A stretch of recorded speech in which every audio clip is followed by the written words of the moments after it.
Hello student, তোমরা যারা ক্যালকাটা ইউনিভার্সিটির আন্ডারে থার্ড সেমিস্টারের ছাত্রছাত্রী আছো এবং তোমাদের সোশিওলজি সাবজেক্টটা মাইনর সাবজেক্ট হিসাবে আছে, তোমাদের জন্য আজকের ক্লাসটা খুবই গুরুত্বপূর্ণ।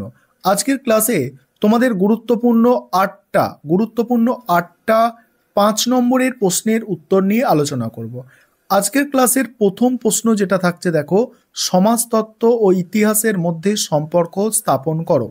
মোস্ট ইম্পর্টেন্ট একটা তোমাদের প্রশ্ন, সমাজতত্ত্ব ইতিহাসের মধ্যে সম্পর্ক স্থাপন। দেখো, আজকের ক্লাসে তোমাদের সাজেশন প্লাস আমি অ্যান্সার নিয়ে আলোচনা করছি। আর 8টা প্রশ্নের উত্তর কিন্তু একটা ক্লাসে পড়ে বলা সম্ভব নয়, তাই আমি তোমাদের মূল বিষয়গুলো একটু বলে দেব এবং তোমাদের স্ক্রল করে যাচ্ছি, তোমরা তোমাদের সুবিধা মতো স্ক্রিনশট করে নাও।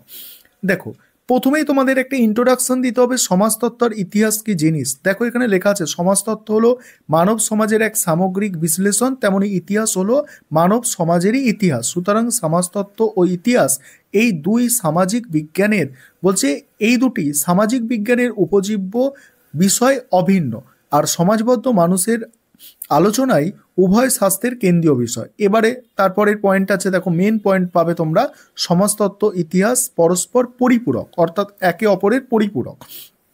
পরের পয়েন্ট আছে ইতিহাস সমাজতত্ত্বের উপাদান সরবরাহ করে।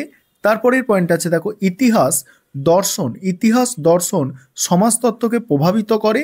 আর নেক্সট আছে মূল্যায়ন। দেখো, একদম সংক্ষেপে উত্তরটা লেখা আছে, যতটুকু দরকার ঠিক ততটা। দ্বিতীয় প্রশ্ন আছে সাংস্কৃতিক বৈচিত্র্য ও জাতিকেন্দ্রিকতা সম্পর্কে একটি টিকা। সেখানে প্রথমে একটা ইন্ট্রোডাকশন অর্থাৎ ভূমিকা তোমাদের লিখতে হবে, সেখানে ভূমিকা লেখা আছে। দেখো, ভূমিকা এখানে, তারপরে মূল আলোচনা অর্থাৎ মূল বিষয়বস্তু কি সেটা আলোচনা করা হয়েছে এবং তারপরে উপসংহার। ঠিক আছে। 3 নম্বর প্রশ্ন, দেখো, সাংস্কৃতিক বিলম্বন কি, উদাহরণ সহ বুঝিয়ে দাও। সাংস্কৃতিক বিলম্বনটা একটু পড়ছি, ভালো করে শোনো। সাংস্কৃতিক বিলম্বন, ঠিক আছে, সমাজবিজ্ঞানের একটি ধারণা যা প্রযুক্তিগত উন্নয়ন এবং সংস্কৃতির মধ্যে সময়ের ব্যবধানকে নির্দেশ করে। প্রযুক্তির উন্নয়ন এবং সংস্কৃতি তার মধ্যে যে সময়ের ব্যবধান সেটাকে নির্দেশ করে। প্রযুক্তির দ্রুত পরিবর্তন হয়, কিন্তু সামাজিক নিয়ম, মূল্যবোধ, প্রতিষ্ঠানগুলি সেই পরিবর্তনের সাথে সমন্বয় করতে সময় নেয়, আর এই সময়ের ব্যবধানকে সাংস্কৃতিক বিলম্বন বলে। এবার এখানে উদাহরণ দিয়ে বোঝানো আছে, দুটো উদাহরণ, একটা হচ্ছে ইন্টারনেট আর সামাজিক যোগাযোগের মধ্যে, আরেকটা হচ্ছে চিকিৎসা বিজ্ঞানের অঙ্গ প্রতিস্থাপনের যে প্রযুক্তি, সেটা নিয়ে একটা উদাহরণ দেওয়া হয়েছে।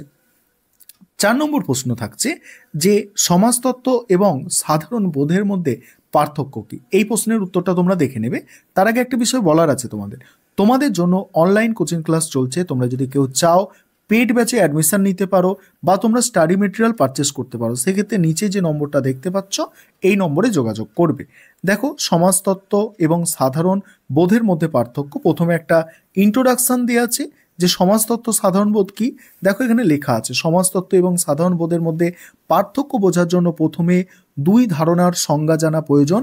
সমাজতত্ত্ব হলো সমাজ, সামাজিক সম্পর্ক, প্রাতিষ্ঠান এবং সংস্কৃতি নিয়ে বৈজ্ঞানিক অধ্যয়ন, যা মানুষের আচরণ, পারস্পরিক ক্রিয়াকলাপের নিয়ম, প্যাটার্ন বিশ্লেষণ করে। অন্যদিকে সাধারণ বোধ মানে কমন সেন্স হলো দৈনন্দিন জীবনে ব্যক্তিগত অভিজ্ঞতা ও সামাজিকরণের মাধ্যমে অর্জিত জ্ঞান বিশ্বাস, যা প্রাতিষ্ঠানিক শিক্ষা বা বৈজ্ঞানিক বিশ্লেষণের ওপর নির্ভর করে না।